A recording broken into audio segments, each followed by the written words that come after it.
ओम नमः शिवाय, जय श्री महाकाल।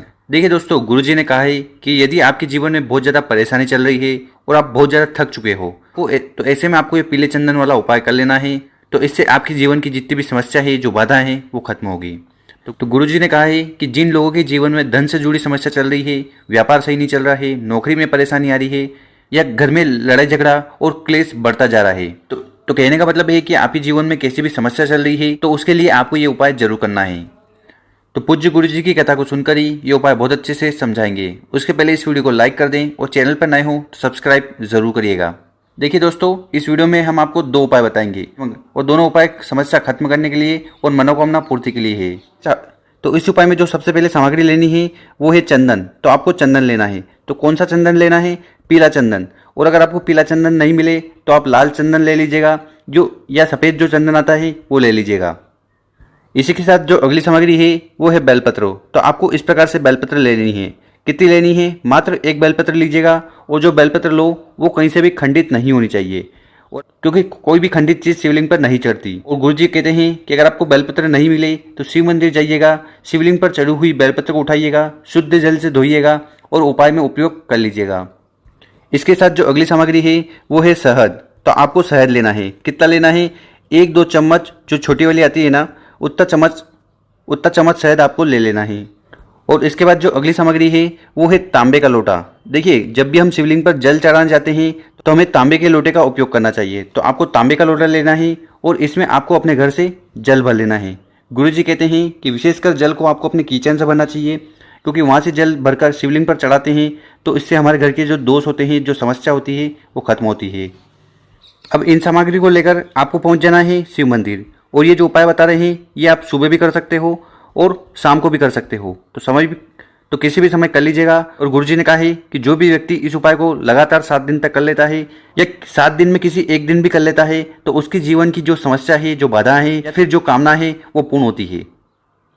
तो शिव मंदिर में जाकर सबसे पहले आपको उत्तर दिशा की तरफ मुंह कर खड़े हो जाना है और ये उपाय करना है। तो सबसे पहले जो आप जल का लोटा लाए थे, उस जल के लोटे को उठाना है और उसको आपको शिवलिंग के ऊपर समर्पित कर देना है, श्री शिवाय नमस्तुभ्यम का स्मरण करते हुए। साथ ही साथ आपको जो भगवान शिव का प्यारा नाम लगे वो भी आप ले सकते हो। कुंदकेश्वर, जैसे कि कुंदकेश्वर हो गया, हाटकेश्वर हो गया। और इसके साथ गुरुजी जानकारी देते हैं कि जब भी शिवलिंग पर जल चढ़ाएं तो उस समय हमें 11 बार श्री शिवा नमस्तुभ्यम का स्मरण करना है। साथ ही साथ आपके मन में जो भी कामना है, जो भी इच्छा है या जो भी समस्या चल रही है, वो चाहे धन से हो, दौलत से हो, व्यापार से हो, नौकरी से हो, वो कामना आपको कह लेनी है। और इसके बाद आपके पास बेलपत्र है, पीला चंदन है और शहद है। तो इनसे हमें उपाय करना है। तो क्या करिएगा? सबसे पहले आपको ये जो शहद है इसको आपको अपनी उंगली में लेना है और जो बेलपत्र है उसके ऊपर समर्पित कर देना है, उसके ऊपर लेपन कर देना है।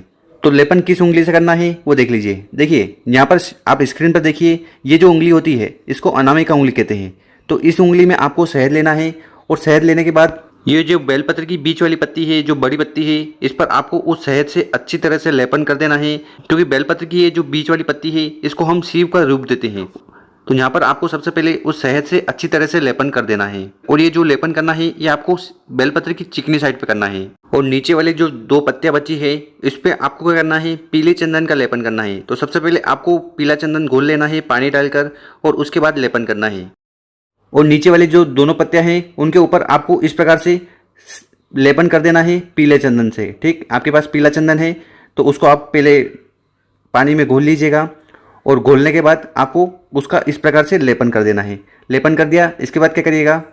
इसके बाद आपके पास है शहद। ठीक है, तो इस शहद को वापस आपको अपनी अनामिका उंगली में उठाना है। और उठाने के बाद ये बेलपत्र की जो बड़ी पत्ती होती है जिसको हम शिव भगवान का रूप देते हैं, उस बेलपत्र की बड़ी पत्ती पर आपको शहद का लेपन कर देना है। तो नीचे वाली पर हमने पीला चंदन लगाया था, ठीक, और ऊपर वाली पर आपको इस प्रकार से अच्छे से शहद का लेपन कर देना है।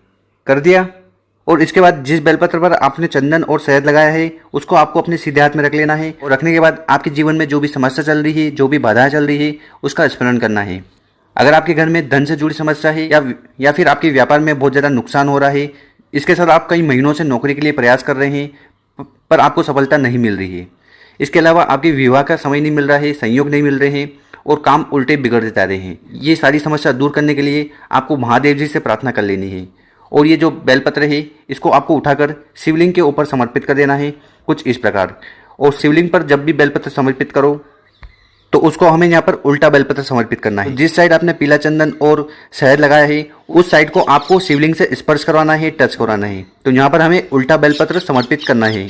और शिवलिंग पर बेलपत्र इस प्रकार रखिएगा कि इसकी जो डंडी होगी वो जलाधारी की तरफ होगी, इसकी जो बड़ी पत्ती होगी आपकी तरफ होगी। तो इस प्रकार से आपको ये बेलपत्र समर्पित कर देना है अपनी कामना, अपनी समस्या कहते हुए।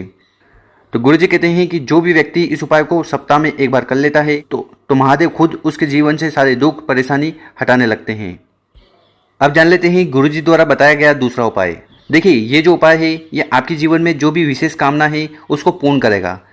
अब वो कामना किसी भी प्रकार की हो सकती है, तो उसके लिए आपको इस उपाय को जरूर करना चाहिए। तो इस उपाय में जो सबसे पहले सामग्री हमें लेनी है वो है गुड़। तो आपको इस प्रकार से गुड़ का टुकड़ा ले लेना है। अगर आपको गुड़ का टुकड़ा नहीं मिले तो यहाँ पर आप पीला चंदन भी ले सकते हो। तो ये आपके ऊपर है, अगर आपको गुड़ का टुकड़ा मिल जाए तो वो ले लीजिएगा, और अगर पीला चंदन मिले तो वो ले लीजिएगा। पर आपको एक सामग्री लेनी है, ऐसा नहीं कि आप दो ले लो, दोनों को नहीं लेना है, मात्र एक सामग्री ले लीजिएगा। इसके साथ आपको तांबे का लोटा लेना है, और तांबे के लोटे में आपको अपने घर से जल भर लेना है। गुरुजी कहते हैं कि जल को आपको विशेषकर अपने किचन से भरना चाहिए। तो यहाँ से हम जल को भर कर ले जाते हैं तो हमारे घर की जो दोष है, जो समस्या है वो समाप्त होती है। इसके बाद क्या करिएगा कि जो आपने गुड़ लिया था, ठीक, उस गुड़ के टुकड़ों को उठाना है और इस जल के लोटे में डाल देना है। ठीक, तो ये जल का लोटा भरा हुआ है पानी से, इसके अंदर आपको ये गुड़ का टुकड़ा डाल देना है और उसको अच्छे से मिक्स कर लेना है, घोल लेना है। जब तक आप शिव मंदिर जाओगे तब तक ये अच्छे से घुल जाएगा। फिर इस लोटे को लेकर आपको पहुंच जाना है शिव मंदिर। ठीक, और ये उपाय आप सुबह भी कर सकते हो और शाम को भी कर सकते हो। तो किसी भी समय इस उपाय को कर लीजिएगा।